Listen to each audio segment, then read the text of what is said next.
Yeah.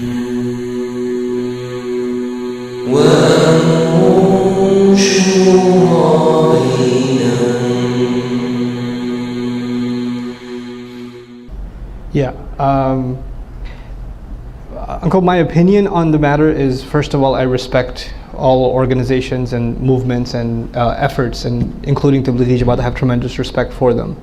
I, at the same time, believe that going in the path of Allah takes many different shapes and forms, and that's one of them. And the point of today's entire endeavor was to encourage Muslim youth to be involved in at least something. At least something. And that was the beginning. I don't know what time you joined the session, but the early conversation was at least that the deen requires us, for us to be involved in something more than just, ourselves, to be concerned with others. So inshallah ta'ala, in however way that manifests, I would highly encourage youth to get involved. I got a whole bunch of text messages, so I'm going to start reading them. How do I balance keeping my followers, students, disciplined and applying all the nice leadership advice you gave? Does your advice apply in the teacher-student role as well as just in the leader-follower role? In some of my advice is, or some of the advice I shared with you guys from the thing is universal, and it can apply to the teacher-student relationship, but some of it doesn't. So that's kind of probably a long session on what does and what doesn't apply, but especially the leadership advice for you as a teacher does apply, meaning the ability to be patient with students and working with them and finding the balance between courtesy and authority, because a leader at the end isn't authority. He or she has to exercise authority, but to do so in a way that doesn't feel authoritative. Actually, even the word Amir is very wise in the Arabic language. There are two words actually. Someone who has authority over you can be Amir. There's three words: Amir, Ammar, and Amir. Amir is someone who's commanding you. Ammar is someone who keeps telling you what to do. Amir is someone who doesn't have to tell you what to do and you follow him anyway.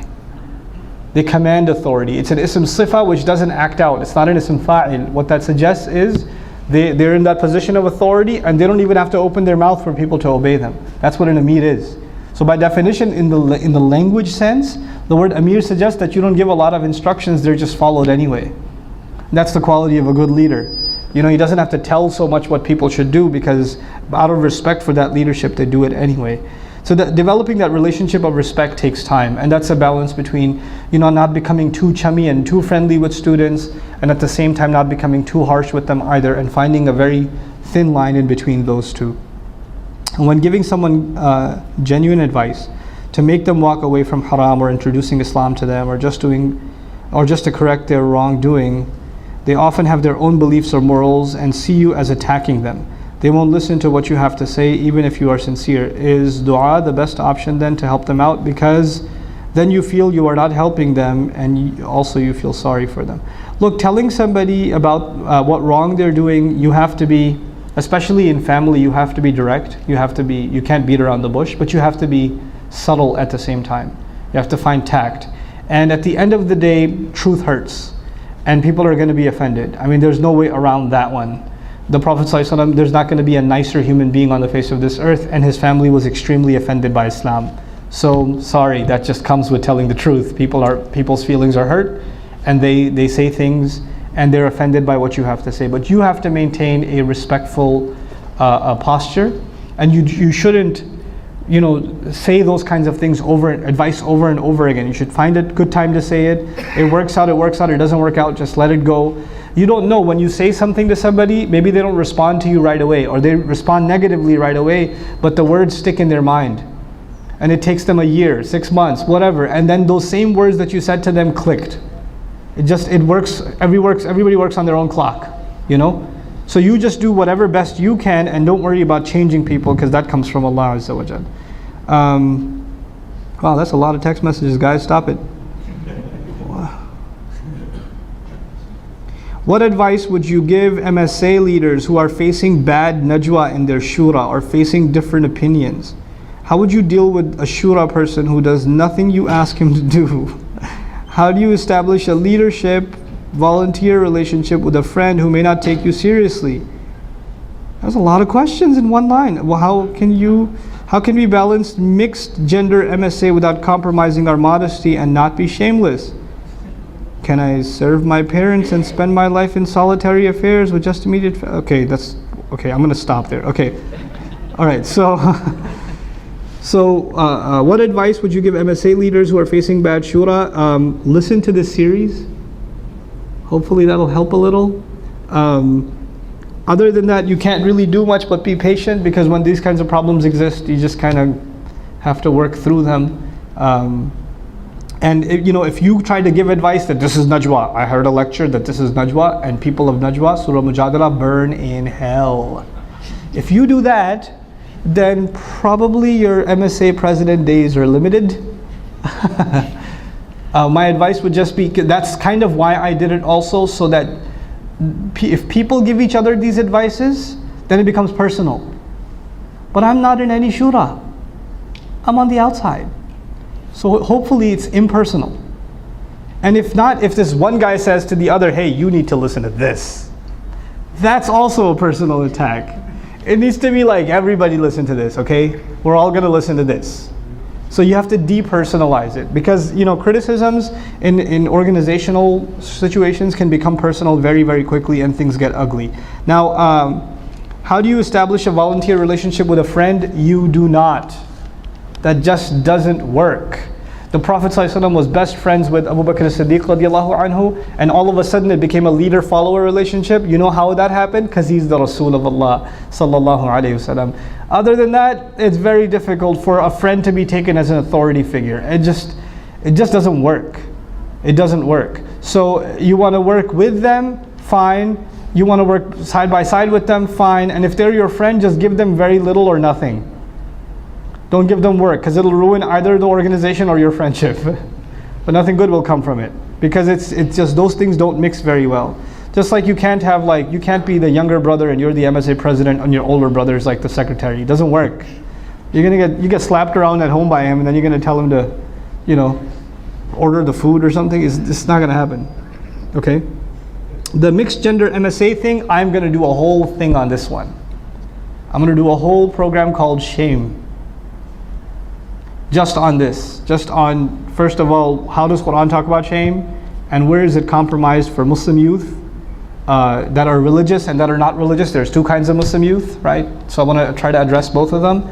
And inshallah ta'ala, maybe offer some Quranic advice about these kinds of situations. More often than not, these are moral stances than fatwas. If you understand the moral guidelines and you can stick to them, you'll be fine. And if you don't understand them, you'll have problems. And here's just one moral guideline that I'm going to be sharing in the future. I'll just give it to you now. If you're standing there talking to some guy, sister, if you're talking to some dude on campus, and somebody from a distance can get the wrong idea, like if your father was watching from 100 feet away and he would be like, what's going on over there? Or your brother would get the wrong idea, or your husband would get the wrong idea, then you probably should not be in that situation. Okay, if it can be misinterpreted, then you shouldn't be in that situation. So that's kind of a litmus test sort of thing. As far as conversations are concerned, if you're completely comfortable having a conversation with a non-mahram in the same exact way if your father was standing there, and your tone wouldn't be any different, your body language wouldn't be any different, the words you use would be no different, then go ahead. But if you think that if your dad was standing there, or your husband was standing there, or your brother was standing there, or your grandpa was standing there, or let's just say if I was standing there, okay, grandpa, me, so and your tone, the way you carry yourself, your inflections would be impacted even a little bit, then probably you should not be in that conversation. These are good, easy litmus tests. They're not a fatwa, they're just litmus tests. Because if you think I'm not doing anything wrong, then why are you changing your behavior if your dad's there? If it's not wrong, why are you so ashamed of it? Why are you so shocked by it? You see? So your inner conscience is telling you there's something up. But I won't go further in that one. That's a big one, though. I do respect that. That's a big problem. Can I just serve my parents and spend a life in solitary affairs with just immediate family, not to mention maintain their relations and roles in dunya? Sure, why not?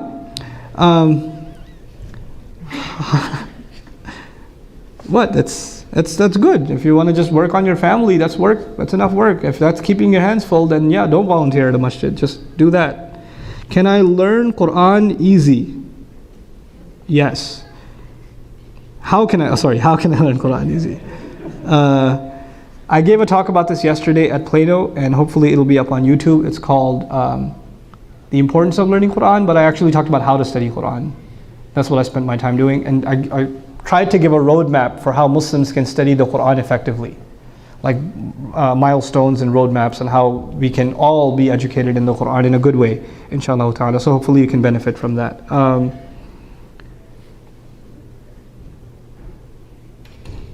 As a leader, how do you overcome the stress of your responsibility in order to lead and organize your organization? Video games. When I get overstressed, I play video games. Then I play with my children and I sleep. I wake up and I can deal with it again. We're all human beings. We need a release.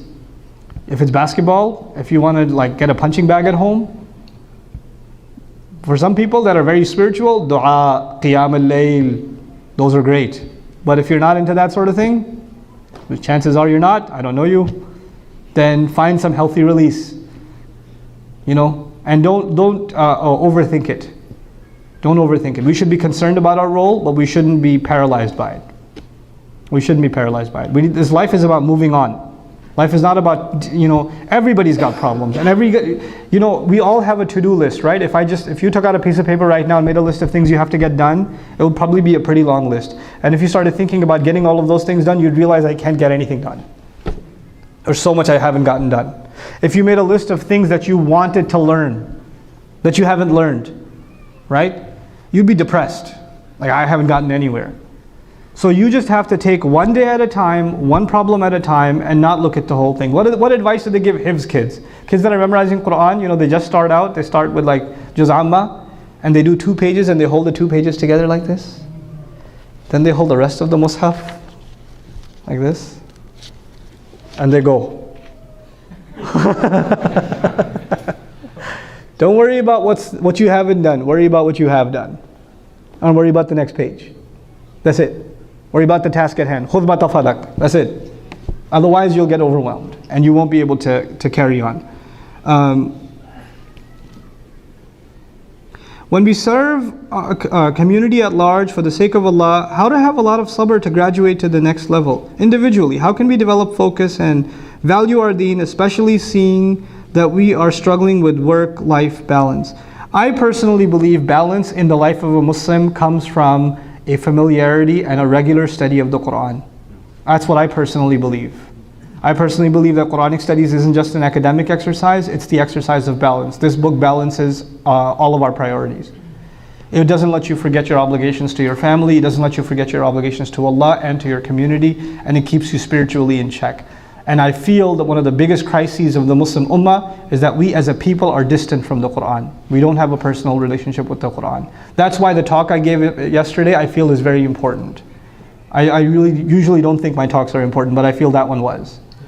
I feel that one was. Because I gave it with my own kids in mind. How am I going to educate my own children in the Quran? Which means how will they have a personal, deep connection with Quran? How are they going to do that? That's what inspired that lecture.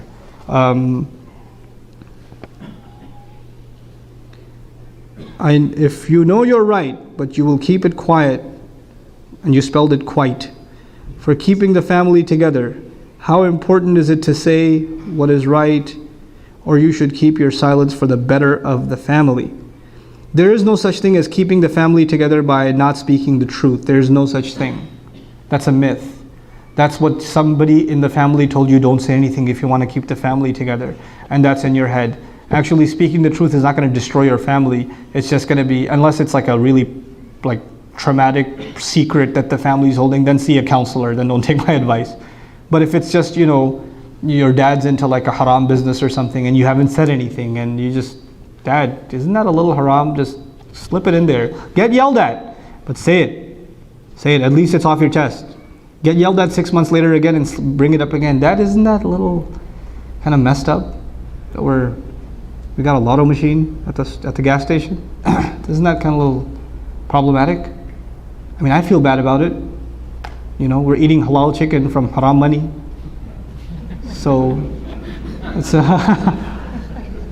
You know, slip it in, get yelled at, and slip it in again. Don't argue about it with your parents. You should speak the truth and then take a beating, and then speak the truth and take a beating again. That's the formula, okay? But you don't not speak the truth.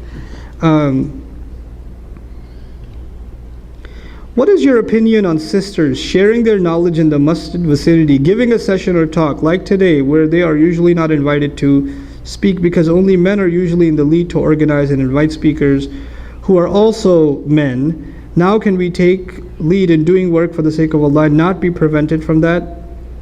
I don't know. You got something to do, do it. Nobody's stopping you.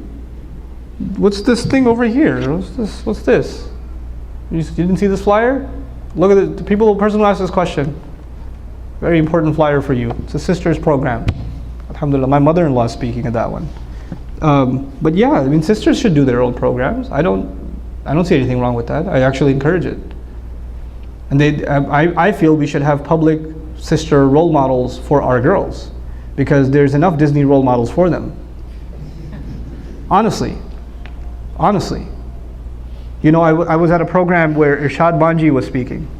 You know who Irshad Manji is? Alhamdulillah, you don't know who Irshad Manji is, okay? She was speaking, and she claims to be Muslim, right? But she's not Muslim, okay? I don't know what that is, but it's not Islam. Allah knows what's in her heart, but from her actions and her speech, that's not Islam. But you know, after she spoke, a couple of little girls in hijab went up to get her autograph. You know why? Because she's apparently Muslim and she's a public figure. So she must be a role model. That was disturbing. We need to have role models for our girls. And they're developed. We need to have strong tarbiyah for our daughters at home, so that when they come out of home and they go to college and they go whatever they're going to do in their lives, they guard their haya. They know how to guard their haya, and they know how to be strong, confident women at the same time. Our deen does not want our women to be like not in the workplace or whatever. That's ridiculous. Musa alayhi salam saw a couple of girls that were herding sheep. They were herding sheep. But they knew how to handle themselves. It's in Quran, guys. They knew how to handle themselves. They waited for the men to finish and they went. They didn't want to inappropriately mix in with the men and push and shove around them to feed their sheep. They waited for the men to finish. And when Musa alayhi salam went up to them and asked, "What's your problem? What's going on over here? Why are you wrestling with these sheep? Ma khatbukuma?" They weren't like, "Hee astaghfirullah." They didn't do that. They talked to him. "La nasqi hatta yusdira ar-ri'a wa abuna shaykhun kabir." They were tough. They talked back to Musa alayhi salam. Musa alayhi salam's a big guy. And they're both like, "Yeah, we can't feed our sheep until those men are done." And our dad's a big sheikh, by the way. They were tough. You know? They were out in the workforce. Literally, women in the workforce. In Surah Al-Qasas. So our deen doesn't say anything about that. And you know, one of the things that's really fascinating, I met Sheikh Akram Nadwi from Oxford. Okay, Sheikh Akram Nadwi has recently finished typing a 50-volume book on the female collectors of hadith. You know how we say muhaddith, hadith scholar? It's called al-muhaddithat. About 3,000 women in the history of Islam that were muhaddithat, including some of the teachers of Bukhari rahimahullah, Muslim rahimahullah, so on and so forth. He made an entire composite list of these 3,000 or so muhaddithat in Islamic history that are actually the mothers of hadith study. Just to show one point. And it's 50 volumes this man wrote. 50 volumes. First one's published in English. Get a copy. It's called the Muhaddithat. Okay? Support the book. But why did he do that? To show that Islamic scholarship is not something that was owned by men. Women were equally, if not even more, involved in Islamic scholarship. And it's always been the case. That's our tradition. It was so easy for us to have amnesia of our own history, subhanAllah. Anyhow, I'll keep moving. Hafiz, why are you texting me?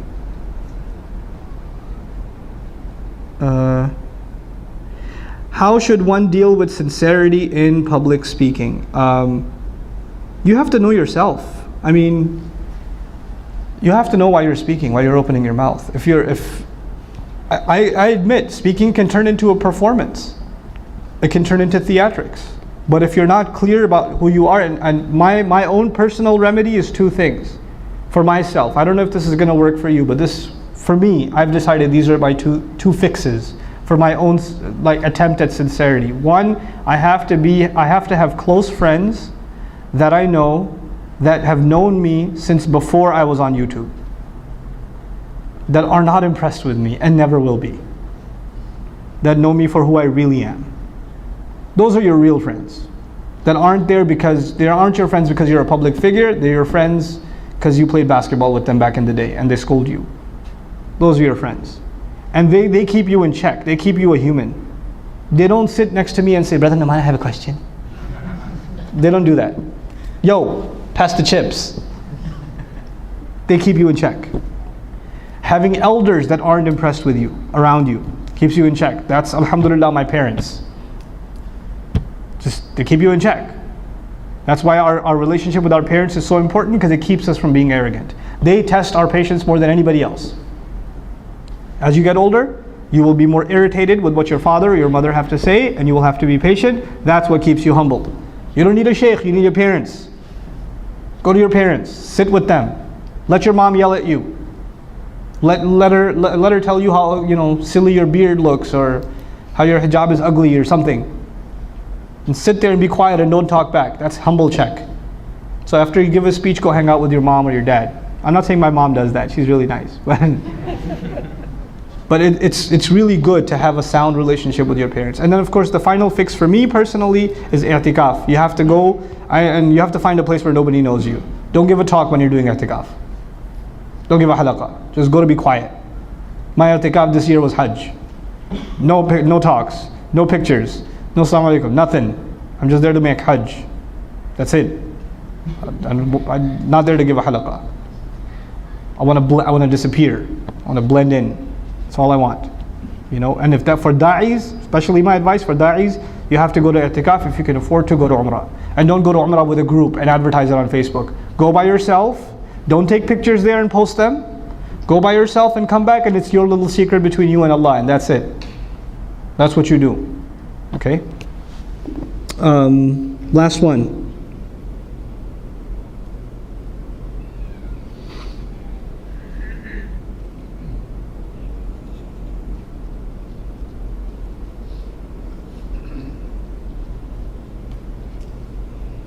What about Muslim women speaking publicly in terms of lowering the gaze? Isn't she sort of putting herself in front of men to look at? I don't know. That's a fiqh question. And lowering the gaze is the men's responsibility, so I don't know how that works. But I would ask Sheikh Umar about that. But I know historically we have had female public speakers. That's been historically the case. Not necessarily sitting in front of a gathering of men, with proper appropriate safeguards, but it's been there. We have had that. And the other question that's been asked to me is also a fiqh question, and I think you should consult a faqih for the gas station question. You can probably guess what that is, but yeah, that one I don't know the answer to, inshallah. Alright, jazakumullahu khairan, subhanakallahumma wa bihamdik, nashhadu an la ilaha illa anta nastaghfiruka wa natubu ilayk. Thank you so much for making the time today, inshallah ta'ala.